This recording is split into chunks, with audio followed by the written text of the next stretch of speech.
Hello hello.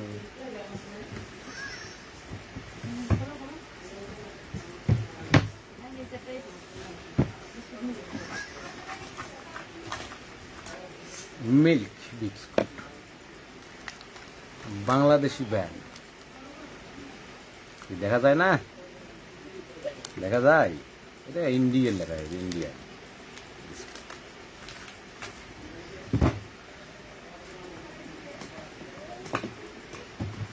তাহলে আমাদের কথা ছিল কি, কিভাবে বুড়া থেকে চ্যাংড়া হবেন, ঠিক আছে না?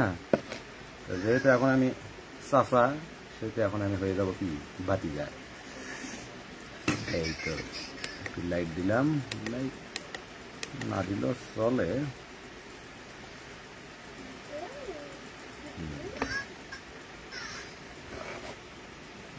আয়নাটা এখানে একটু, আয়নার দেখা যায়, হ্যাঁ দেখা যায়। ও বাবা, ও বাবা,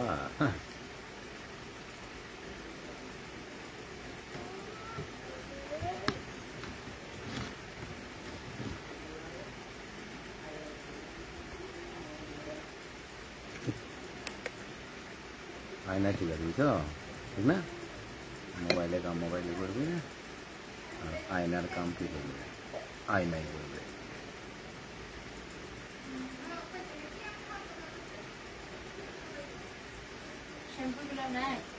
না শ্যাম্পু হয় না, দেখো না, 2-4 দিন যায় না।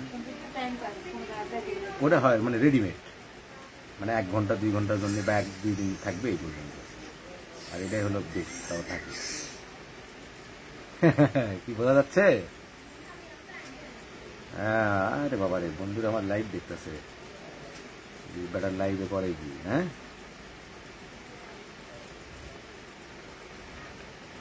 ইতিমধ্যেই কিন্তু আমার ফেসবুকের ফলোয়ার কিন্তু ভাই বাড়তিছে। ফেসবুকে ভিডিও বানাবার গেলে ভাই একটু চ্যাংরা ফ্যাংরা সাইজের না হলে কিন্তু হয় না। তো আসলে ডিউটি কাজের প্রচণ্ড চাপ, সামনে ঈদ, যার কারণে সময় হয় না, করি করি করে একটা না একটা কাম লাগেই থাকে। এই জন্যে আজকে আসে একটু বইলাম, ভাবলাম সময় যেহেতু হয় না, সেহেতু মাঝে মাঝে একটু লাইভ করার প্রয়োজন আছে, লাইভ না করলেও হয় না। কারণ এটা হলো ফেসবুকের একটা রুলস, আপনি লাইভ চালু রাখতেই হবে, যেটাই করেন যাই করেন, গাছ কাটেন আর ঘাস কাটেন। যেহেতু আমার এখানে মোটামুটি 8-10 মিনিটের মতো সময় লাগবে বা তারও বেশি, তো দেখা গেলে এই সময়টা আমি আপনাদের সাথে কি শেয়ার করতেছি। যাক, অনেকেই তো লাইভে চলে আসছেন, আপনারাও জেনে রাখেন, শিখে রাখেন, বাহ, অনেকেই লাইভে আসছেন।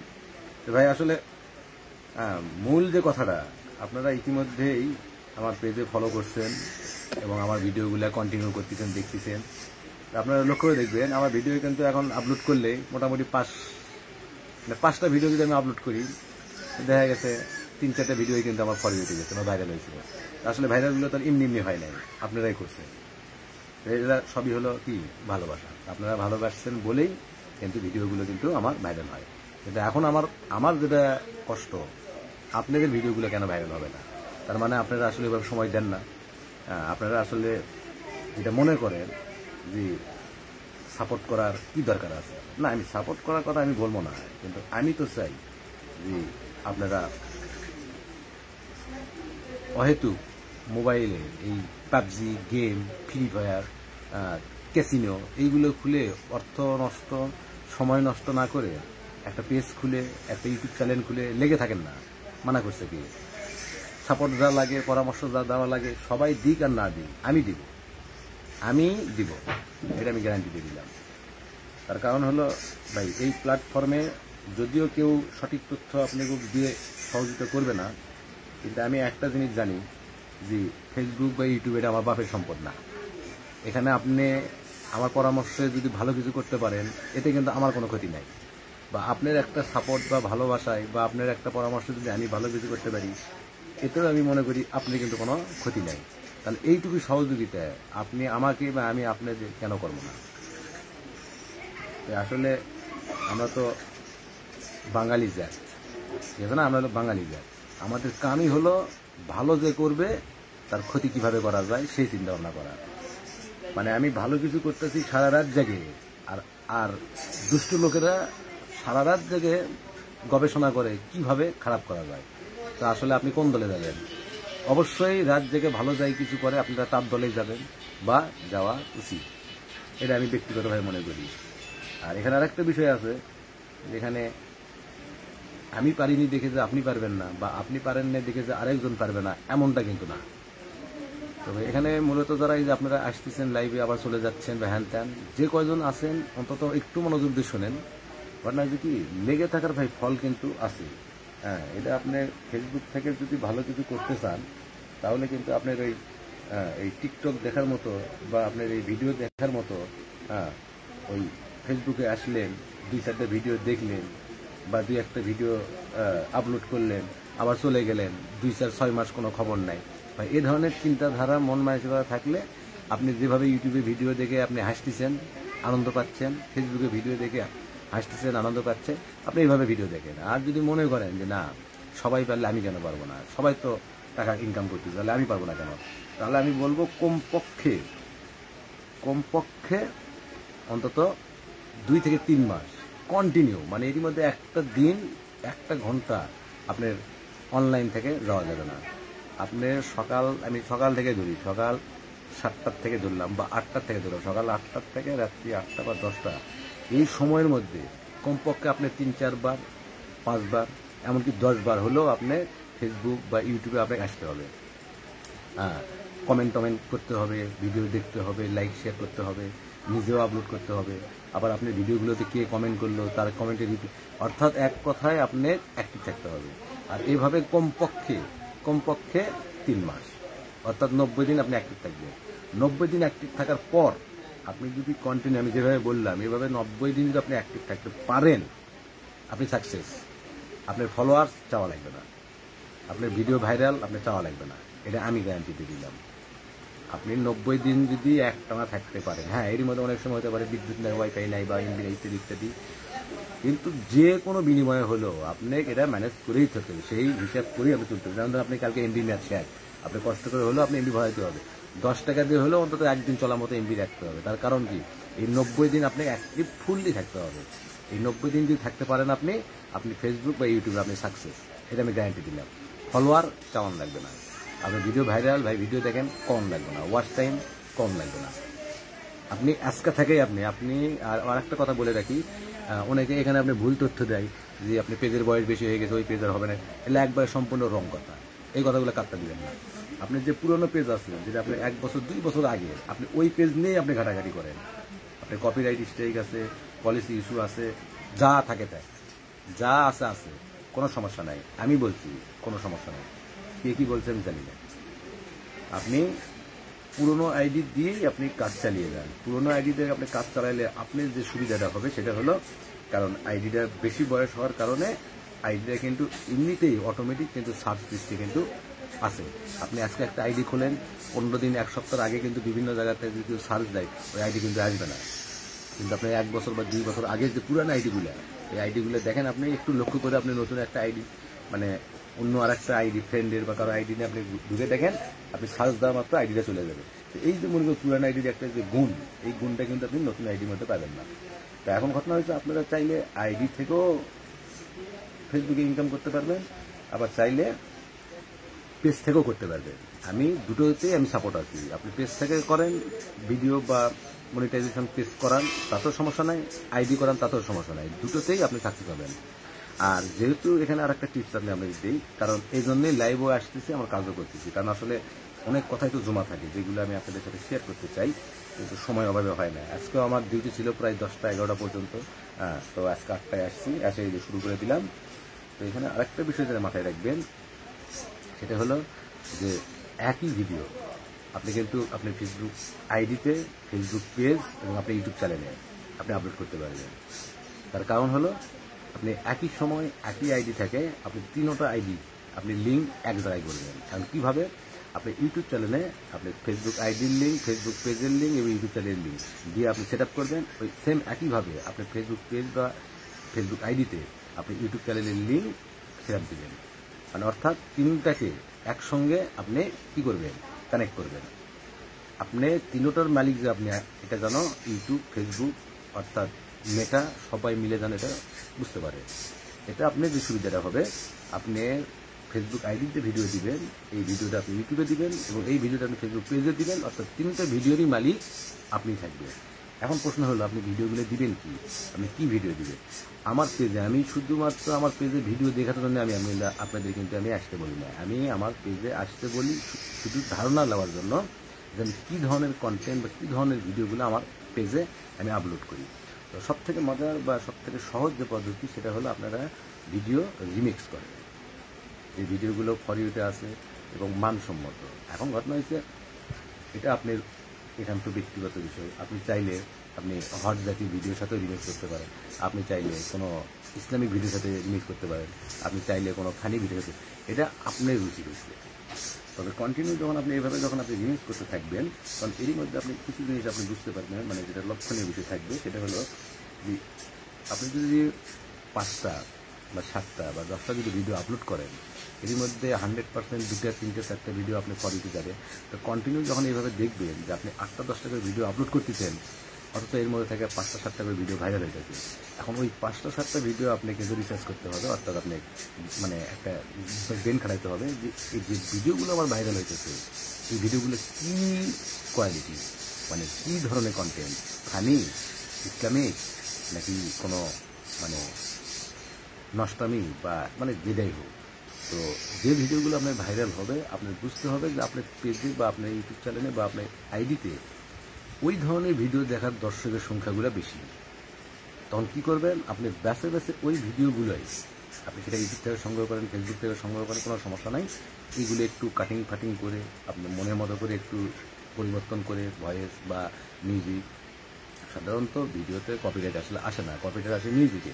এখানে একটা মেমরি টিপ দিই, আপনি এই কপিরাইট মিউজিক কীভাবে আপনারা বুঝবেন, আপনারা ফেক একটা ইউটিউব চ্যানেল খুলবেন, আপনারা ফেক একটা ইউটিউব চ্যানেল খুলবেন, এই ইউটিউব চ্যানেলে আপনাদের পছন্দের ভিডিওগুলো আপনাদের পেজে বা আইডিতে বা আপনাদের মানে পার্সোনাল যে ইউটিউব চ্যানেল আছে এইগুলোতে আপলোড করার আগে আপনারা ওই ফেক ইউটিউব চ্যানেলে আপনি আপলোড করবেন। যখন ফেক ইউটিউব চ্যানেল আপনি আপলোড করবেন, ওখানে দেখবেন আপনার যদি কোনো ভায়োলেশন থাকে সেটাও আসবে, যদি কোনো কপিরাইট থাকে সেটাও আসবে, প্লাস যদি কোনো ব্লাড অর্থাৎ মানে সিরিয়াস কোনো কন্টেন্ট হয়ে থাকে সেটারও কিন্তু ওখানে আসবে। তো আসার পরে আসলে যদি ফুল ভিডিও যদি আপনার কপিরাইট চলে আসে, ভিডিও মিউজিক হলে আপনি মিউজিক পরিবর্তন করে পারতেন, যদি ভিডিও যদি আসে সেক্ষেত্রে আপনি ইউটিউবের ক্রম ব্রাউজার থেকে ভিডিওতে আপনি দেখতে পারবেন যে কতখানি ভিডিওতে আপনার কপিরাইট বা ভায়োলেন্স আসছে। তো যদি দেখেন পুরো ভিডিও তাহলে ওই ভিডিও বাদ, ওটা আপনার পেজে বা আপনার নিজের ইউটিউব চ্যানেলে আপনি আপলোড করবেন না। আর যদি দেখেন যে 10 মিনিট একটা ভিডিওর মধ্যে ওটা আপনার শো করবে মিনিট, 2 মিনিট বা 1.5 মিনিট কথার প্রেক্ষিতে হয়তো ধরছে, এইটুকু ভিডিও আপনি কেটে ফেলে দেবেন। আপনার কাছে এডিটিং করার পরে আপনার অবশ্যই তো ফোনের গ্যালারিতে সেই ভিডিওটা থাকবেই, ওখান থেকে ওটা আবার এডিটিং করবেন। আপনি যে অ্যাপটাই করেন, আপনি ক্যাপকাটে করেন বা যেটাতেই করেন টাইম আসলে, ওখান থেকে যে 5 সেকেন্ড বা 10 সেকেন্ড বা 20 সেকেন্ড বা 1 মিনিটে যে ভিডিওটা আপনার সমস্যা বা মিউজিক সমস্যা আপনি ওইটুকু আপনি কাটে দেবেন, যে ওটা আপনি আবার কী করবেন, ওই এডিটিং করবেন, করার পরে পুনরায় আপনি আবার আপলোড করবেন। আপলোড করার পরে যদি দেখেন হ্যাঁ কোনো সমস্যা নেই, ওকে আছে, তারপর ওই ভিডিও ফেক আইডি থেকে আবার ডিলিট করে দেবেন। দেওয়ার পরে ওই আইডিটাই ভিডিওটাই নিয়ে এসে আপনি ডিসক্রিপশনে একটু পরিবর্তন করবেন, আপনার ভিডিওর টাইটেলগুলো একটু পরিবর্তন করবেন। আর এখানে আরেকটা বিষয় যেটা গোপন টিপস, এটা মানে খুবই গুরুত্বপূর্ণ, কিন্তু সেটা হলো যে আপনারা ভিডিওর যে টাইটেলটা ব্যবহার করবেন, কথাটা কিন্তু খুব মনোযোগ দিয়ে শুনবেন, ভিডিওর যে টাইটেলটা ব্যবহার করবেন এই টাইটেলটা 3 জায়গায় ব্যবহার করতে হবে একই সময়। প্রথমে এই টাইটেলটা আপনারা ভালো করে আপনার মানে মোবাইলের যে লেখার যে অপশন আছে এখানে আপনারা সুন্দর করে আগে এটা সাজায় নেবেন, হ্যাশট্যাগ ব্যবহার করে আপনার নিজের পেজের নাম, আইডির নাম বা ইউটিউব চ্যানেলের নাম দিয়ে ওটা সাজায় নিয়ে একই জিনিস ভিডিওর যে রিমাইনিং ওখানেও কপি করবেন, মানে পেস্ট করবেন। আবার যখন ভিডিও আপনি আপলোড করবেন, আপলোড করার সময় ভিডিওর ডিসক্রিপশনে দিবেন এবং ভিডিওর টাইটেল বক্সেও একই জিনিস দিবেন। এই 3টা হওয়ার কারণ যে সুবিধাটা আপনার হবে, আপনি যখন ফেসবুক বা ইউটিউবে যখন ভিডিওটা আপলোড করার পর যখন সার্চ ইঞ্জিনে যখন এটা সার্চ হবে, তখন কিন্তু কী ধরনের ভিডিও আপনি আপলোড করতে চান এটা কিন্তু চট করে কিন্তু ইউটিউব চ্যানেল বা ফেসবুক পেজ কিন্তু এটা সঙ্গে সঙ্গে কিন্তু এটা বুঝতে পারবে। এর ফলে আপনার যেটা হবে খুব দ্রুত আপনার এই ভিডিওগুলো ইউটিউব বা ফেসবুক আপনার ওই ক্যাটাগরির অডিয়েন্সের কাছে কিন্তু কী করবে, ভিডিওগুলো পৌঁছায় দিবে। আমরা কী করি, অনেক সময় ভিডিও এডিটিং করে ভিডিও আপলোড করার সময় এমনি দুই একটা টাইটেল বা মন মতো কিছু বসায় দিলাম, কিন্তু আসলে ভিডিও আপলোড করার আগে আপনি কি ওই ভিডিওটা যখন আপনি স্ক্যান হবে, ভিডিও যখন আপনি স্ক্যান হবে, ওই স্ক্যানের মধ্যে আপনি ভিডিও যখন আপনি রিমাইন্ডিং ওখানে যায় যখন আপনি পেস্ট করবেন, করার পরে যখন আপনি ওটা আপলোড করবেন, তখন কিন্তু ওটা পুরোটাই কিন্তু স্ক্যান হবে। তখন ওখানে যে কিওয়ার্ডগুলো থাকবে আপনার viral tag, hashtag, for you tag, reels, YouTube ইত্যাদি, ফেসবুক বা ইউটিউব ঠিক ওই ক্যাটাগরির সিরিয়ালি আপনার ভিডিওগুলো কিন্তু অটোমেটিকলি চলে যাবে। আপনি বিশ্বাস না হলে আপনি এখন থেকে শুরু করেন, আর 10 মিনিট বা আধা ঘন্টা আপনি সময় দেন। আমি প্রায় রাত 12টা 1টা পর্যন্ত আমি লাইনে থাকি, সমস্যা নাই। আপনারা নিজেই আমার কমেন্ট বক্সে আছে জানাতে পারবেন যে ভাই আপনার কথা কাজে লাগছে। এই যে আমি এখন লাইভে আছি, আপনারা এখনই শুরু করেন, কথার মিল পান কিন্তু পান না। কারণ হলো ভাই আমার কথা হলো, নিজে সাকসেস হয়েছি, ফেসবুক পেজে অনেক সাধনা ছিল, আমি চাই আপনারাও সাকসেস হন, এটাই আমার চাওয়া। আমি আপনাদের কাছে 10 টাকাও চাই নাই, আপনাদের কাছে আমি একটা লাইকও চাই নাই, আমার ভিডিওর একটা শেয়ারও চাই নাই, আমার ভিডিও আপনাদের দেখতে আমি বলি না। আমি বলে যাচ্ছি যদি মনে চাই আপনারা চেষ্টা করে দেখেন, কিন্তু আমার কষ্ট বা আফসোস হলো একটাই যে আমি পারলে একজন সাধারণ, দেখতেছেন যে আমি সাধারণ একজন ছেলে ঘরে বসে কালি করতেছি, টাকা পয়সা নাই, ঠিক আছে? তাহলে আমি যদি এই কন্ডিশনে থেকে যদি আমি একটা পেজ যদি আমি দাঁড় করাইতে পারি, তাহলে আপনারা কেন পারবেন না? আপনারা কেন পারবেন না?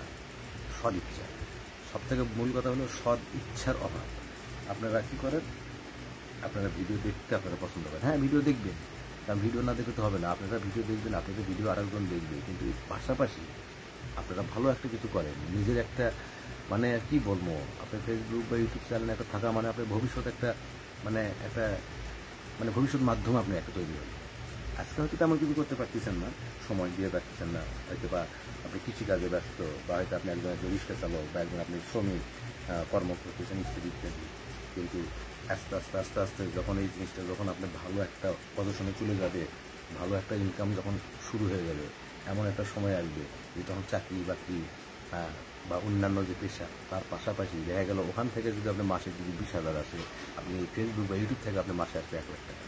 তো যখন আপনি ইনকামের সোর্স যখন বেড়ে যাবে, তখন অটোমেটিক এই কাজে যখন আপনি পুরোপুরি মন দিয়ে দিবেন, তখন কিন্তু আপনি একটা জিনিস মাথায় রাখবেন, তখন কিন্তু আপনি ওই অর্থই বলে না যে অর্থই সব কিছু মিলে। আজকে আপনার টাকা নাই দেখে আপনি কিছু করতে পারতেছেন, তখন আপনার ক্যামেরা, আপনার ক্যামেরাম্যান, আপনার বিভিন্ন জায়গায় যে যাবেন, যে ভিডিওগুলো শ্যুট করবেন, সে যাওয়ার যে অর্থ খড়ি ইত্যাদি সব কিছু আপনার মাথায় দিয়ে যাবেন।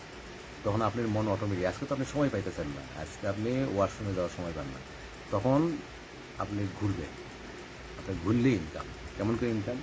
আপনি বিভিন্ন দর্শনীয় স্থানে যাবেন, আপনার ফ্যামিলি নিয়ে গেলেন, বন্ধু বান্ধব নিয়ে গেলেন, তো তাদের নিয়ে ভিডিও বানাইলেন, খাওয়া দাওয়া করলেন, গাড়ি ভাড়া করলেন, তো সব মিলে আসলে সব জায়গায় ইনভেস্ট। তো দেখা গেল আপনি যদি তখন এদের পিছনে যদি 10,000 বা 20,000 টাকা যদি খরচ আপনি করেন, তো দেখা গেল আপনার বিনিময়ে কী হলো, সবার একটা হাস্যোজ্জ্বল একটা সুন্দর হাসি খুশি একটা মন পাইলেন, আর এই মনের সাথে সাথে আপনি কিন্তু একটা সুন্দর শুটিং স্পট বা সুন্দর একটা ভিডিও কিন্তু তৈরি করবেন। এভাবেই মূলত আস্তে আস্তে কিন্তু আপনারা সময়ের সাথে সাথে সময় আপনাদের বলে দেবে কখন কী করতে হবে।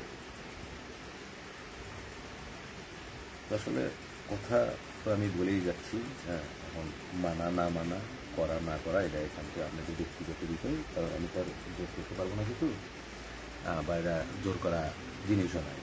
তবে আমি ওই যে বললাম না, আমার আফসোস শুধু ওইটুকুই থাকলো যে সবাই করতেছে, সবাই পারতেছে, আপনি কেন পারতেছেন না, বা আপনি কেন করবেন? আমার কথা ভাই, আপনারা আসেন, আপনারা ফেসবুকে আসেন, ইউটিউবে আসেন, কিছু করেন। এই যে আমি কী করতেছি, কিছুই তো করতেছি না, তারপরে একবার যে আপনি যাই দেখেন না, আমার একটা বিশ্বাস, এই ভিডিও এই যে আমি লাইভ করতেছি, কমপক্ষে এতক্ষণ 2K 5K হয়ে গেছে। কেন হয়ে গেছে? যারা বিশ্বাস করে তারা করতেছে, তারা ভালো কিছু করতেছে। সবই যে আমার পরামর্শ করতেছেন তা বলবো না, কিন্তু আমার মতো কারো না কারো পরামর্শ বা দেখছি যে না আসলে সঠিক তথ্য নির্ভর ভিডিও আমরা উপহার দিয়ে থাকি সব সময়। জন্য আমরাও কিন্তু বেছে কিন্তু ওই 100টা ভিডিও দেখে বা 100 জনের আইডি থেকে ফিরে আসে মানে ব্যর্থ হয়ে কোনো সফল আইডি বা সফল কোনো মানুষ পাইছি যাদের কাছ থেকেই কিন্তু আমরা এই উৎসাহ অনুপ্রেরণা বা সৎ পরামর্শ বা সঠিক পরামর্শগুলা পেয়েই কিন্তু আজকে কিন্তু আমরাও একটা ইউটিউব চ্যানেল বা ফেসবুক পেজ কিন্তু আমরা দাঁড় করিয়েছি। তাছাড়া কিন্তু সম্ভব হতো না। সেই আলোকেই আমি যেরকম আজকে পরামর্শ দিতেছি তাদেরও কিন্তু পরামর্শ এইরকমই ছিল। ভাই আপনি নিজে কিছু করেন, পাশাপাশি আপনি ভালো কিছু করানোর উপদেশ দিয়ে, সেই থেকেই মূলত উদ্দেশ্য যে আমি নিজে কিছু করতেছি আর এই পেশায় বা এই মানে এই সেক্টরে এই অনলাইনের সেক্টরে আপনাদের সম্পৃক্ত করার যে চেষ্টা বা প্রয়াস এটা আমি অব্যাহত রেখেছি। আমি চাই যে আপনারাও এর মধ্যে আসেন। আমি এখনও বলতেছি, আমি বারবার বলে দেবো ভাই আপনারা আসেন এর মধ্যে, আপনারা চেষ্টা করে দেন। যত রকমের সাপোর্ট সুপরামর্শ প্রয়োজন হয় ইনশাল্লাহ আমি দিয়ে দেবো। কারণ এর জন্যে আমার ভিডিওতে আপনাকে লাইকও করতে হবে না, আমার ভিডিও শেয়ারও করতে হবে না, আমাকে 10 টাকা আপনাকে কি দিতেও হবে না। আপনারা যদি শুধু কষ্ট করে যদি আমাকে বলতে পারেন যে ভাই আমি আমার এই এই এই সমস্যা বা এটা আমার দরকার বা ভাই এটা আমি কীভাবে করব, আমি হয়তো বা আমি অর্থতে আপনাদের সহযোগিতা করতে পারবো না, কিন্তু এইটুকু আপনাদের কথা দিতে পারি যে ভালো এবং সুপরামর্শ দিয়ে আপনাদেরকে সাকসেস পর্যন্ত নিয়ে যাতে যা যা করা লাগে আমি করবো ইনশাআল্লাহ। এটা আমি আপনাদেরকে গ্যারান্টি দিলাম। ইতিমধ্যে অনেকেই কমেন্ট করছেন, আমি আমার কাজটা ছাড়ে নিই, এরপর একটু সেভিং করব। সেভিং করার পরে আমি মূলত কমেন্টে আমি রিপ্লাই দিব। আপনারা যারা কমেন্ট করছেন হতাশ হওয়ার কোনো কারণ নাই, আমি কমেন্টে রিপ্লাই দিব। সম্ভব হলে নির্লজ্জের মতো আপনাদের ইনবক্সে গিয়ে প্রয়োজনে আমি রিপ্লাই দিয়ে আসি। কারণ আসলে আপনাদের লজ্জা শরম থাকতে পারে, হয়তো শরমে আপনারা বলতে পারতেছেন না, কিন্তু আমার কোনো লজ্জা শরম নাই। আমি চাই আপনারা ভালো কিছু করেন, ভালো কিছু করে আপনারা আপনাদের পরিবার পরিজন আত্মীয় স্বজন নিয়ে ভালো থাকেন, এবং আপনি ভালো থাকলে অবশ্যই আপনার সমাজের মানুষগুলোও ভালো থাকবে। আপনার সমাজের মানুষগুলোকে ভালো রাখার দায়িত্ব কিন্তু আপনার, সরকারেরই কিন্তু সব না। আপনি নিজে যদি প্রতিষ্ঠিত হতে পারেন, আমার এটা বিশ্বাস, অবশ্যই আপনার প্রতিবেশী একটা ভাই বা একটা বন্ধুকে কিন্তু আপনি প্রতিষ্ঠিত করবে, সে আরেকজনকে করবে। এভাবেই কিন্তু একটা সময় কিন্তু মানে কি আর বলবো, সামাজিকভাবে কিন্তু আমরা ভালো কিছু এই দেশ সমাজকে উপহার দিতে পারবো। তো যাক, আমার এই কাজে আমার সবসময় আমার সহযোগিতা করে আমার মেয়ে। আমি দেখো তো পিছনে হয়েছে নাকি আমার মেয়েটা, মাশাআল্লাহ উনিও খুব ভালো সুন্দর হয়েছে। তবে তো পিছনে দেখা যায় লাইট, আগে লাইটে দেখা যায় সাদা সাদা আছে নাকি, যেখানে সাদা আছে না ওখানে কিন্তু ঠিক আছে।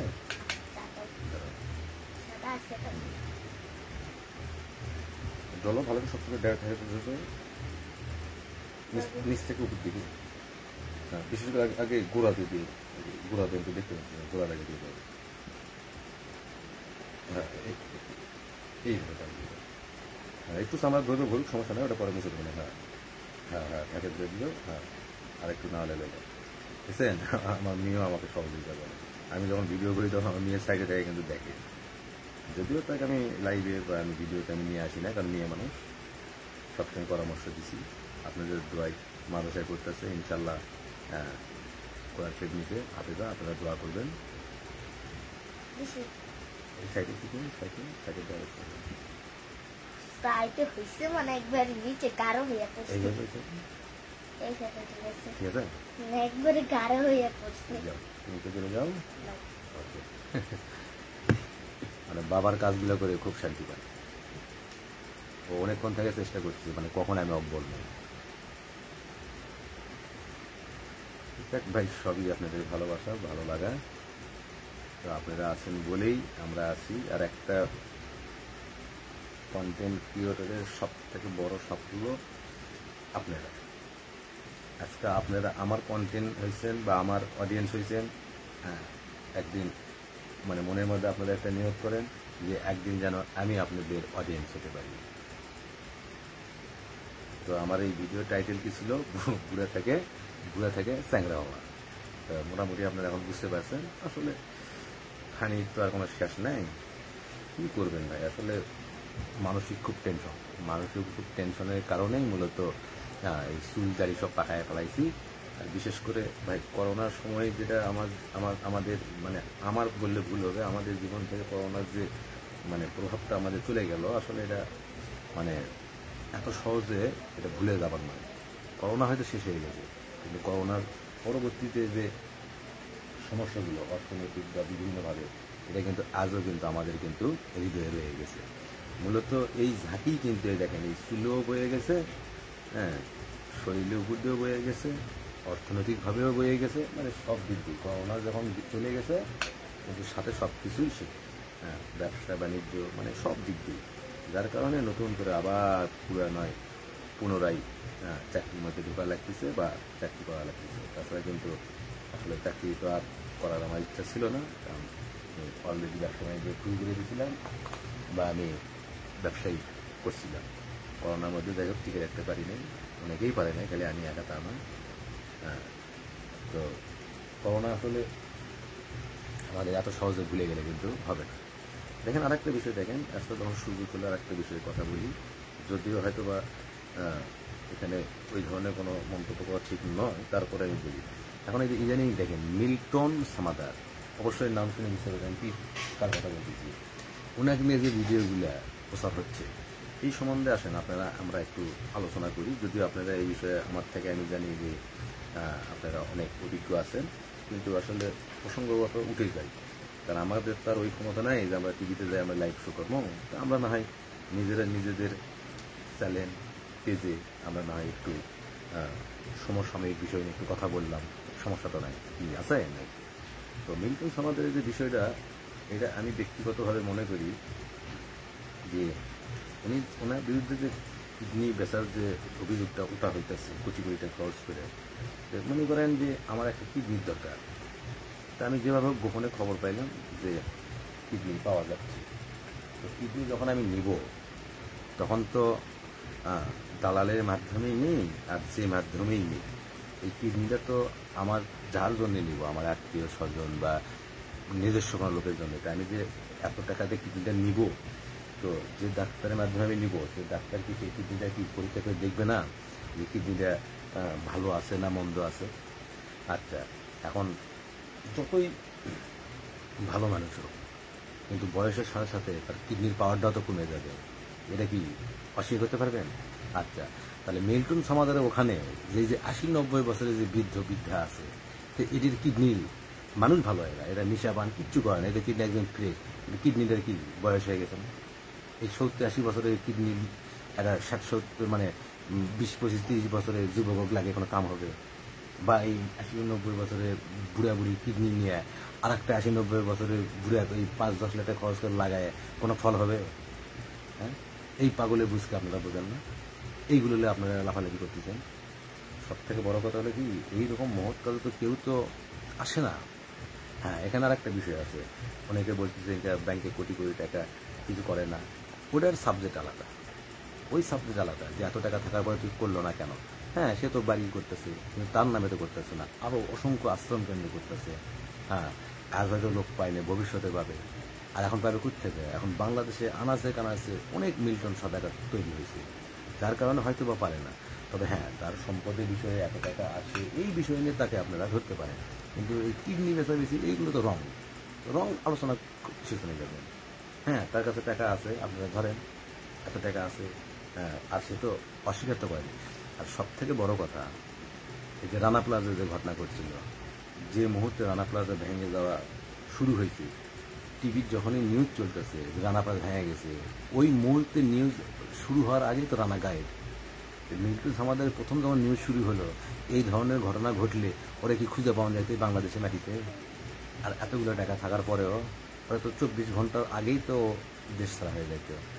তারপরেও তো উনি লাইভে আসছে, সবসময় কথা বলতেছে এবং মানে মানে নিজের প্রতি কনফিডেন্ট লাগে বলতেছেন, সৎ সাহসে থেকে বলছে।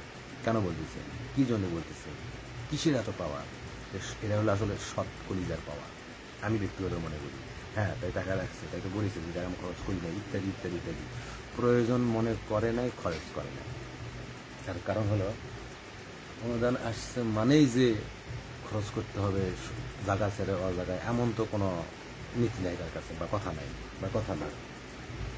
যারা আসলে বয়স হয়ে গেছে, যাদের আসলে ওইভাবে আর হায়াত আল্লাহ দেয় নাই বা বাঁচার সম্ভাবনা নাই, হয়তো বা তাদের পিছনে অত অর্থ ব্যয় করেন নাই, চেষ্টা করছেন যে কয়েক ঘন্টা বাঁচে, যে কয়দিন বাঁচে একটু ভালো থাকে, এই তো তার উদ্দেশ্য, একটু ভালো থাকে। কিন্তু মূল উদ্দেশ্য হলো যেগুলো তরুণ, যারা শিশু যেগুলো নিছে, এইগুলোর পিছনে কিন্তু উনি মোটামুটি টাকা খরচ করতেছে। তার কারণ হলো কি, এরা এরা এরা ভবিষ্যৎ প্রজন্ম, এদের যদি মানে শিক্ষিত করে তোলা যায়, এদের যদি সুস্থ সবল মানব সম্পদ হিসাবে গড়ে তোলা যায়, এরা একটা দিন কিন্তু এরাই কিন্তু রাষ্ট্রের কিন্তু একটা কাজে আসবে, রাষ্ট্র কিন্তু হাল ধরবে। আর দাদা দাদি যাদের বয়স হয়ে গেছে, এরা যে কয়দিন কাছে একটু ভালো থাকে, মানে ভালো থাক, এর বেশি আশা করার দরকার নেই।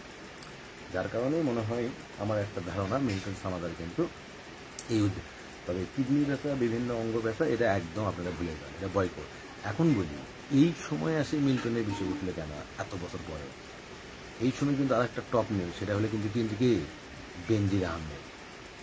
বেনজির আহমেদ যদিও এরা তো আসলে শেখ হাসিনার লোক, আওয়ামী লীগের লোক, হ্যাঁ, কিন্তু হঠাৎ করে বেনজির আহমেদের নিয়েই বা কথা উঠবে। আমি তো যতদূর জানি, অন্তত বেনজির আহমেদ যতদিন জীবিত থাকবে, ওর বিরুদ্ধে বা ওর উপরে আঙ্গুল তোলার মতো তো লোক কেউ নাই, বা কখনো যে আঙ্গুল বেরোনোর স্বপ্নও ভাবি নাই। বেনজির আহমেদের ব্যাপারে কেন যে আঙ্গুলটা উঠলো আমি বুঝলাম না। যেহেতু উঠেই গেছে, এখন এটা তো থামাইতে হবে। এই বেনজির আহমেদের ঘটনা ধামাচাপা দেওয়ার কারণেই কিন্তু এখানে এই মিল্টন সামাদারের বিষয়টা উঠে আনা হয়েছে। এখন পর্যন্ত বেনজির আহমেদের ধারপাশ কিন্তু পুলিশ যায় না, অথচ মিল্টন সামাদার কিন্তু ডিবি অলরেডি উঠে নিয়েছে। ডিবি তো অনেক করতেছে, প্রেস ব্রিফিং করতেছে হারুন সাহেব, ও তো শালা বলে ভালো হবে, আমি লাইভে করতেছি, মাফ করে দিস স্যার। হারুন স্যার তো নিজেও তো বলতেছে যে আমরা মিল্টন সামাদের কাছ থেকে অনেক তথ্য পাইছি, ইত্যাদি ইত্যাদি। আবার দেশের অন্যান্য বিষয় নিয়ে, আবার হিরো আলমের মতো বিষয় নিয়েও কিন্তু উনি কিন্তু কথা বলেন। এখন পর্যন্ত কিন্তু মিডিয়াতে কিন্তু বেনজির আহমেদের বিষয় নিয়ে কিন্তু কোনো কথা বলেনি। কেন বলেনি? কারণ হারুন সাহেব, বিপ্লব সাহেব, বেনজির আহমেদ সাহেব, এরা সবগুলোই কিন্তু ওই বঙ্গবন্ধুর মাটির সন্তান, অর্থাৎ গোপালগঞ্জের সন্তান। এরা সবগুলো হলো একটাই রসুন, কোয়াখালী আলাদা। কেউ ডিবি হয়েছে, কেউ র্যাব হয়েছে, কেউ পুলিশ হয়েছে, কিন্তু রসুন একটাই। আর এই মূল রসুনের আবার গোড়া হলো আমাদের মাননীয় প্রধানমন্ত্রী শেখ হাসিনা। সুতরাং বেনজির আহমেদ, ডিবি হারুন, বিপ্লব কুমার, এদের সাথে লাগলে মনে হয় না যে বাংলাদেশে কেউ বেঁচে থাকতে পারবে। তারপরও যাই যেভাবেই হোক, তাদের বিরুদ্ধে একটা অভিযোগ উঠাইছে। আমার মনে হয় নিরপেক্ষের সাথে এটা তদন্ত করে বিষয়টা কিন্তু খোলামেলা করা সব থেকে ভালো।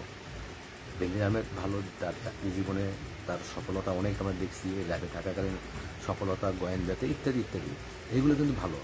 বেনজির আহমেদ আমরা বলবো না, কারণ আমরা ছোটো নয়, আমরা অত দূর যাবো কেন, আমরা এইটুকু জানি যতটুকু চোখের সামনে দেখছি। বিপ্লব সাহেব বলেন, ডিবি হারুন স্যার বলেন, বেনজির আহমেদ স্যার বলেন, এরা দেশের জন্য, জনগণের জন্য ভালো কিছু করেছে। তো ওনাদের বিরুদ্ধে যখন অভিযোগ একটা ওঠে, এই অভিযোগগুলো ধামাচাপা না দিয়ে ক্লিয়ার্স করাই কিন্তু সব থেকে ভালো। এতে কী হবে, ভবিষ্যতে যারা ভালো এই অফিসার তৈরি হবে, এরা কিন্তু আগ্রহগুলো হারিয়ে ফেলবে। কারণ বেনজির সাহেব বা বেনজির স্যার যদি সত্যি ভালো কিছু করে থাকে, তাহলে তার বিরুদ্ধে তো 2-1 টাকার অভিযোগ না, 1000 কোটি টাকার অভিযোগ। তো এত বড় তো মানে ঘটনা তো আসলে ভুল হয় না মানুষের। এই জন্য এই বিষয়টা আমার মনে হয় তদন্ত করে দেখা দরকার। তো এই বিষয়গুলো তদন্ত না করে পুনরায় খালি বারবার ঘুরে ফিরে কোথায় আসতেছে, ঘুরে ফিরে খালি শুধুমাত্র এই মিল্টন সামাদারের কাহিনী ঘটতেছে, মিল্টন সামাদারের কিন্তু কাহিনী ঘটতেছে। আসলে এটা ঠিক না, আমি ব্যক্তিগতভাবে মনে করি। আর আপনারা কি মনে করেন আমি জানি না, যদিও এই প্রসঙ্গে যাতে মন চাইছিল না, এখন ওই যে কাজ করতেছি, কাজের ফাঁকে ফাঁকে অনেক দিন ধরে মন চাইছিল, এই জন্য ভাবলাম আজকে অনেকেই আপনারা লাইভে আছেন, প্রায় 2-2.5 হাজার ফ্রেন্ড দেখতেছি লাইভে আছেন। যাই হোক, এখানে এমনি তো আপনারা আসেন, হয়তো বা আমার কথাগুলো আপনাদের ভালো লাগে, শুনতে ভালো লাগে, বিদায় হয়তো আপনারা আসছেন, তাছাড়া তো আসতেন। তা আমি চাই এভাবেই আপনারা সাপোর্ট করে যান, ভালো বেশি যান। আপনাদের ভালোবাসা নিয়েই আমি সামনে আরও আগে যেতে চাই। চুরি করে নয়, সামারি করে নয়, কারো মাথায় বাড়ি দিয়ে নয়। আমি সুন্দর সুন্দর কন্টেন্ট আপনাদের উপহার দিয়ে নিজের সৎভাবে চাকরি করতেছি। সেই চাকরির পাশাপাশি আমি এই ফেসবুক থেকে ইনকাম করতে চাই। তো আরেকটা বিষয় তো আসলে বলার তো শেষ হয় না, অনেক কিছুই আছে। যদিও ফেসবুকে সব ধরনের কথা বলা উচিত নয়, কারণ এখানে আপনারা বিভিন্ন দলের বিভিন্ন মন মানসিকতার মানুষ আছেন যারা হয়তো আমাকে ভুল বুঝতে পারেন। কিন্তু বিষয়টা হলো কি, আসলে এখানে দেশ মানে ধর্ম যার যার, উৎসবও কিন্তু তার তার, কিন্তু ধর্ম যার যার, দেশটা কিন্তু সবার। এটাই হলো সঠিক কথা, এটাই কি সঠিক মেসেজ। আমাদের প্রধানমন্ত্রী বা অন্যান্য যারা নেতা নেত্রী বলে যে ধর্ম যার যার, উৎসব সবার, এটা কিন্তু সম্পূর্ণ ইসলাম বিরোধী কথা। কিন্তু আমি বলবো ধর্ম যার যার, উৎসব তার তার, কিন্তু ধর্ম যার যার, এই দেশটা সবার। এই কথা আশা করি কেউ ভুল ধরতে পারবেন। এই মাত্র এই কথাটি যারা শুনলেন কমেন্ট করে জানান দেখি যে কথাটা আমি ভুল বলছি। এই ধর্ম যার যার, কিন্তু দেশটা সবার। তার মানে কি, দেশ আমাদেরকে রক্ষা সবার করতে হবে দেশের স্বার্থে। এখন সর্বশেষ যে বিষয়টা আমি করবো, আমার মোটামুটি কাজ শেষ। সর্বশেষ যে বিষয়টা নিয়ে আমি কথা বলবো সেটা হলো যে এই কয়েকদিনের মধ্যে দেখলাম ফেসবুক নাকি চালু করেছে যে আপনি মারা গেলে ফেসবুক আপনার আইডি অটোমেটিক ডিলিট করে দিবে। এখন এই বিষয়ে আপনারা কেউ শুনছেন কিনা আমি জানি না। তো এই বিষয়ে আমি একটু কথা বলি যে ফেসবুক যে আমার ভিডিওটা মানে আইডিটা ডিলিট করে দিবে মানে নিলাম। তো এখন বিষয়টা হলো কি, কথায় অনেক কিছু ওঠে। হ্যাঁ, কথা এমন একটা জিনিস, কথার মাধ্যমে অনেক কিছু ওঠে। তো কথা আমরা বলি, কথা না বললে হয় না। তো সেটা হলো এই, ফেসবুক আমাদের ভিডিওগুলো বা আইডি আমাদের ডিলিট করে দিবে। হ্যাঁ, ফেসবুক এটা প্রথম কথাই হলো যে ফেসবুক এটা কীভাবে জানবে যে আমি মারা গেলেন কিনা, আমার আইডি কীভাবে ডিলিট করবে। আচ্ছা, আর একটা বিষয় যেটা হলো, ফেসবুক জানুক বা না জানুক সেটা কোনো কথা নয়। সেটা হলো যে সারাটা জীবন ভর আপনি ফেসবুকে, আমি ভালোগুলো বলতে চাই, আমি মন্দ বিষয়গুলো আমি একটু বলি। ভালো মানুষ যারা ভালো কিছু করে গেছে, মৃত্যু করে তাদের আইডি নষ্ট হলে কেন, তাদের আইডি বাঁচে থাকে, যদি ভালো কিছু হয়ে থাকে। যেমন ইসলামিক যারা প্রচার করতেছেন বা ইসলামিক বিষয় নিয়ে যারা, এইসব মানুষ মারা গেলেও তাদের আইডি থাকবে। যেমন আমাদের দেলোয়ার হোসেন সাইদি, উনি যে মারা গেছেন, উনি কার কাছে কি আমরা জানি না, একজন ইসলামিক বক্তা হিসাবে, একজন ইসলামিক স্কলারশিপ হিসাবে, একজন ইসলামিক চিন্তাধারার লোক হিসাবে আপম জনতা, সারা বিশ্বের জনতার কাছে সাইদি সাহেব এক। সে কী করেছে না করেছে এর জন্য তিনি জানেন, আল্লাহ মাহবুব জানেন। আমি জ্ঞান হওয়ার পর থেকে, বুদ্ধি হওয়ার পর থেকে তার সুমধুর সুকণ্ঠ যে কথাগুলো আমি শুনছি, এটা আমাকে মুগ্ধ করছে। এর জন্য আমি ব্যক্তিগতভাবে আমি তাকে শ্রদ্ধা করি, সম্মান করি। আচ্ছা, এখন আমি মনে মনে আমি কী চাবো, আমি মনে প্রাণে চাবো সাইদি সাহেবের যে সুন্দর সুন্দর ইসলামী চিন্তাধারার আলোকে যে কথাগুলো তিনি বলে গেছেন, যেগুলো নতুন প্রজন্মের জন্য উপদেশমূলক কথাবার্তা, বা ভবিষ্যৎ প্রজন্মের জন্য বা তার অনুপ্রেরণায় আজকে যে হাজার হাজার বা লাখ লাখ তরুণ হাফেজ হইতেছে, এই ধরনের যে মেসেজগুলো আমাদের সাইদি সাহেব যেগুলো তার ভিডিও বার্তার মাধ্যমে, ফেসবুকে হোক বা ইউটিউবে হোক বা অন্যান্য মিডিয়ার মাধ্যমে যেগুলো প্রচারে আসছে বা যেগুলো আমরা শুনছি বা শুনে আজকে আমরা এতটা অনুপ্রাণিত হয়েছি।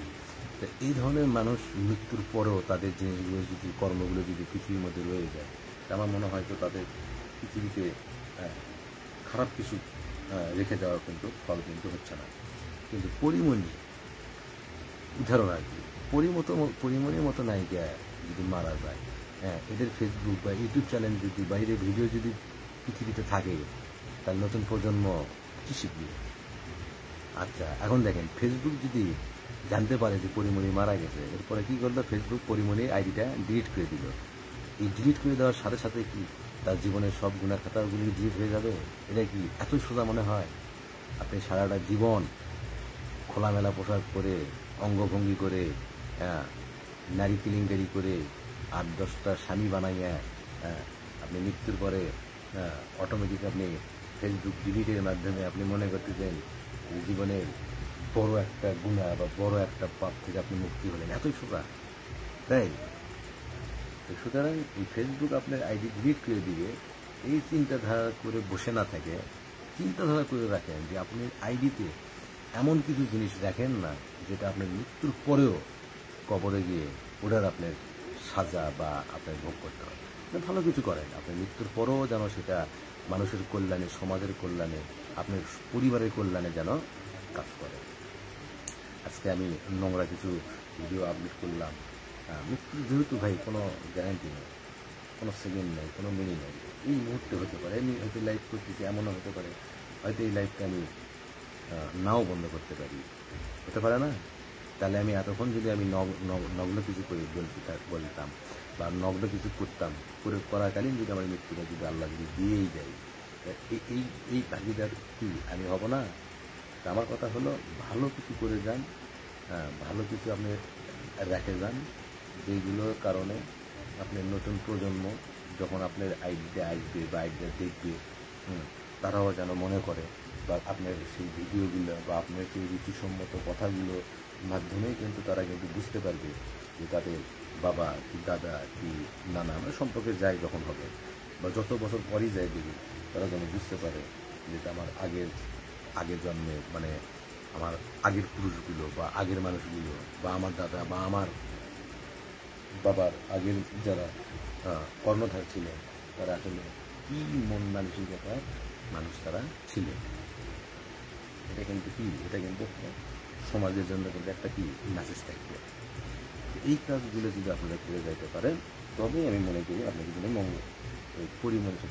ইদানিং আবার দেখলাম নায়িকা মৌসুমী, উনি আবার কি বলছেন যে আমার মৃত্যুর পরে আমার দাফন হবে মা ফাতেমার মতো, আমার লাশ কেউ দেখবে না।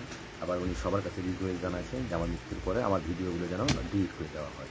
এখন আমার প্রশ্ন হলো, ওনার যে ভিডিওগুলো, ওই ভিডিওগুলো আমরা মনে করি আমি একদম প্রযোজক, আমি কোটি কোটি টাকা খরচ করে মৌসুমী দিয়ে আমি নাচাইছি, মৌসুমী কথাটা আমি তো ভিডিও ডিলিট করবো?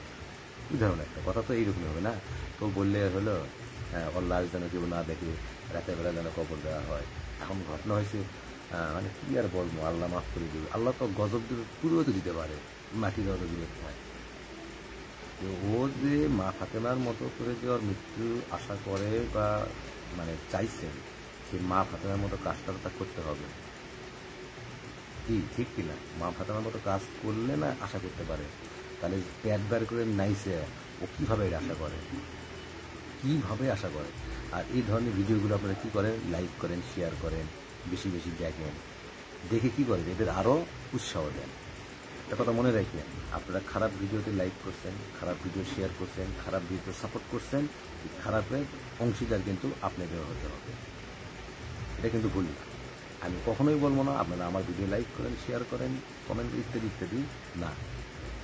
ভালো জিনিস খালি আমার না, ভালো জিনিস পৃথিবীতে ভালো জিনিস যেটাই আছে আপনারা সেটাকে সাপোর্ট করবেন, নিজে করতে না পারলেও করার উৎসাহ দেবেন। কিন্তু মন্দ জিনিসকে সবসময় আপনাকে বয়কট করতে হবে, কারণ আপনি মন্দ কাজ করেন না, কিন্তু মন্দকে আপনি সাপোর্ট করেন, অর্থাৎ আপনি সমান অপরাধী, এটা আপনি মাথায় রাখবেন।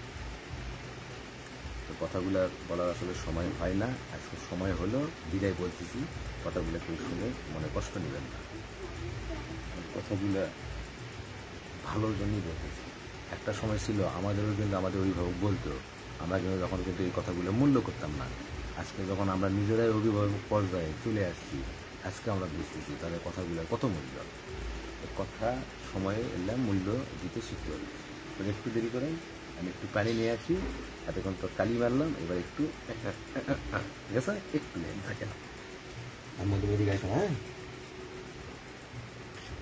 এদিকে আসো, এদিকে থাকো, লাইট চলতেছে। এখনই কি তুমি ভাত খাবা? ঠিক আছে তোমার তাহলে কি হয়েছে?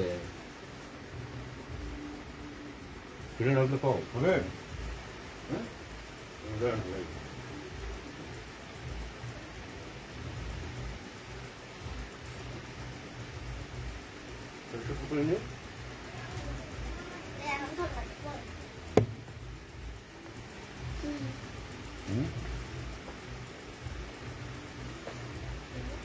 দেখেন বলছিলাম না, গরিব মানুষ সেলুনে যাবেন 50-60 টাকা বিল নেবে, আর 5 টাকা বিলেট দিয়ে কমপক্ষে আমি 4 বার আমি চেক করতে পারবো। তা আসলে ভাই হিসাব ভাষা বুদ্ধি নেই। এই যে এটা কমসেল মাত্র 150 টাকা কিনেছি, কমপক্ষে একজন মানুষ তো তাও ধরেন মিনিমাম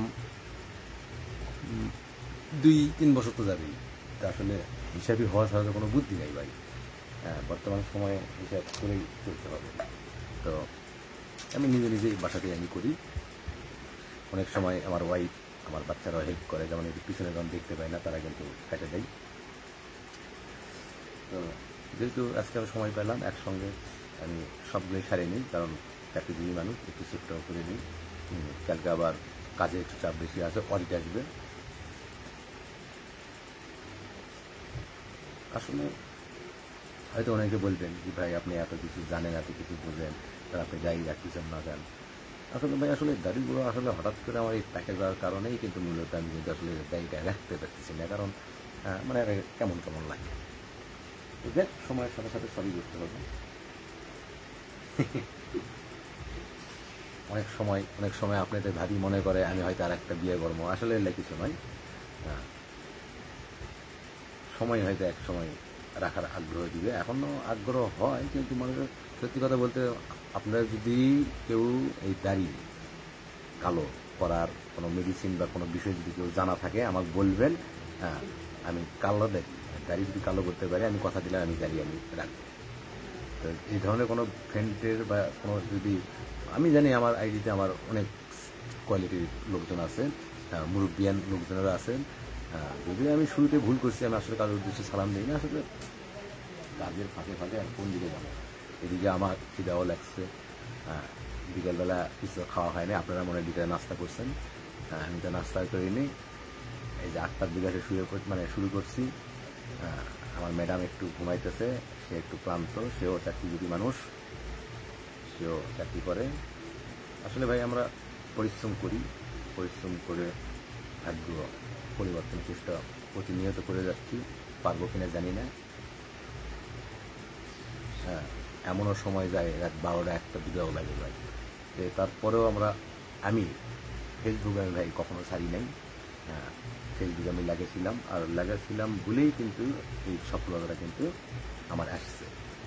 কথা কিন্তু আজকে কিন্তু ভাই দেখেন আসলে সময় কিন্তু হয় না, এতক্ষণ আপনারা আমাকে সময় দিলেন, এতক্ষণ আপনারা কিন্তু ওই আজে বাজে টিকটক বা ইত্যাদি দেখার কিন্তু ব্যস্ত থাকতেন। দেখা গেল ওই সময় ওইদিকে সময় না দিয়ে আজকে কিন্তু আমার সঙ্গে এই যে হাজার হাজার লোক আপনারা কিন্তু এই যে লাইভে আসছে যে সময় দিলে, এটা কিন্তু অনেক কিছু, এটাই হলো সাপোর্ট, এটাই হলো ভালোবাসা।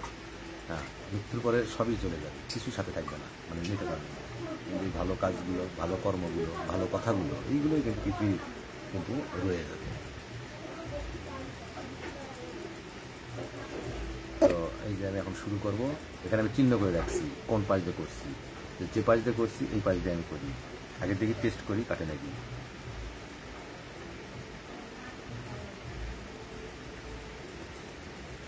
আবার ভয়ও হয় যে ফেসবুক আবার ভায়োলেশন ধরে নাকি, তো না, আসলে ফেসবুক ভায়োলেশন ধরবে না, কারণ ফেসবুক জানে সেভ সবাই করতে পারে। আরেকটা বিষয়ে কথা বলতো, অনেক কথাই হলো যে ইউটিউবের টাকা, ফেসবুকের টাকা ইদানিং দেখবেন, কারণ ইদানিং আমি যেটা দেখতেছি যে অনেক কন্টেন্ট ক্রিয়েটর ফেসবুক ইউটিউবে অনেক কন্টেন্ট ক্রিয়েটর কিন্তু ইসলামের প্রতি কিন্তু খুব ঝাঁকি দিচ্ছে। আসলে আমি কি বলবো, বলা ঠিক নয়, আবার বললে হয় না। আমি মনে করি এইগুলো সবই তাদের অভিনয়। তারা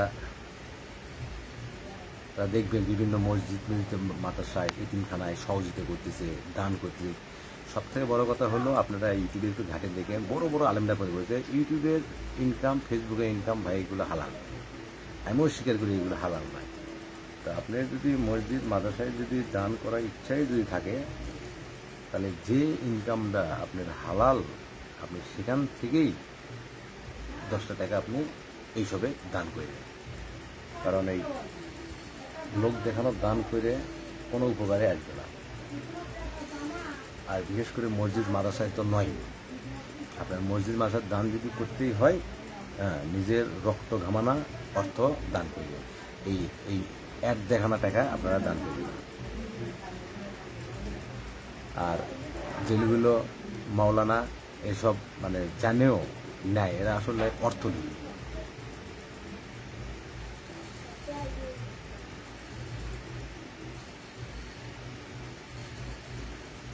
কারণ ইসলামটা এখন হয়ে গেছে ব্যবসায় পরিণত হয়ে গেছে। এখন একজন হাফেজ তৈরির নিয়তে কিন্তু কেউ এখন আর মাদ্রাসা খোলে না, বা কেউ এখন ওই আরবি বা পড়ায় না। এখন যাই কিছু করে সবাই কি অর্থ ইনকামের জন্য উদ্দেশ্যেই কিন্তু করে। এখন হয়তো বলবেন যে একটা ইমাম বা একটা মুয়াজ্জিন নামাজ যে পড়ায়, তারও তো ঘর সংসার আছে, তারও তো ফ্যামিলি আছে, সে চলবে কীভাবে? সেটার তো বিধান তো কোরআনে তো বলেই দিছে। সেটা তো বলেই দিছে, তার তো ছাত্র পড়ায় খাইতে তো বলে নাই। তাকে বলা হয়েছে তার নির্দিষ্ট আপনারা সামাজিকভাবে একটা অর্থ সাহায্য হিসেবে দেন, যেটা দিয়ে সে যেন খেয়ে পড়ে বাঁচতে পারে এবং ছেলেপেলেদের যেন সুশিক্ষা দিতে পারে।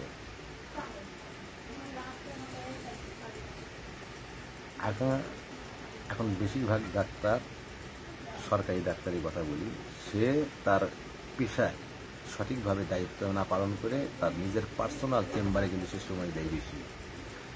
একজন শিক্ষক সে স্কুলে ভালোভাবে না পড়ায়, সে কিন্তু প্রাইভেট কোচিং সেন্টার খুলে সেখানে কিন্তু সময় দেয় বেশি। একজন হুজুর সে মাদ্রাসার শিক্ষক, মাদ্রাসায় সময় বেশি না দিয়ে কিন্তু সে বেশি সময় দেয় তার বাড়িতে টিউশনির মাধ্যমে। সকালবেলা দেখবেন শত শত ছাত্রছাত্রীদের পড়াইতেছে মাসিক কন্ট্রাক্ট। এগুলো কিন্তু ঠিক না। আগের একটা সময় দেখছি দেশ গ্রামে কিন্তু আরবি শিক্ষাগুলো দিত দানের টাকায়, যে যা পারত দিত, না দিলে না দিছে। কিন্তু তাদের মূল উদ্দেশ্য ছিল একটা হাফেজ তৈরি করা, একটা ভালো সন্তান তৈরি করা।